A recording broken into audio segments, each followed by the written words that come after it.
The Affordable Care Act is a month into the beginning stages of reaching the people after years of waiting. It's a good thing. It definitely is a good thing for the 15% of the population that is without health insurance. Ecclesia Wesley is one of the millions that will feel the effects of this law. I'm 21 years old, full-time student, work 2 jobs. Wesley is a peer advocate at the Alliance for Children's Rights, or ACR. We represent children in foster care or children who have aged out of foster care.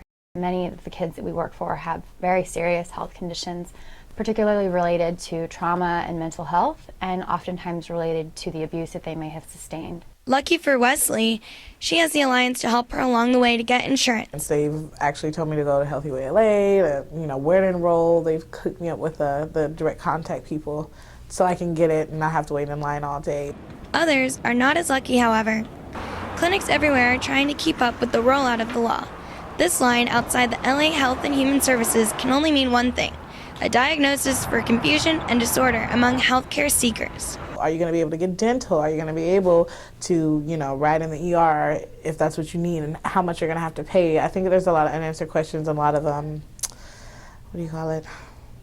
lot of uncertainty. Uncertainty is right, as visitors to the healthcare website express their frustration and comments on its blog.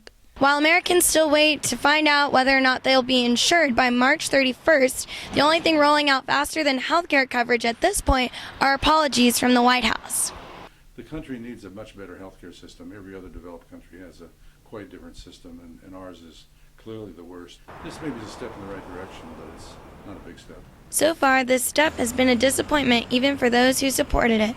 Only time will tell if this bumpy start will smooth out, giving Americans the insurance they were promised. This has been Tina Gutierrez, ATVN, Los Angeles, California.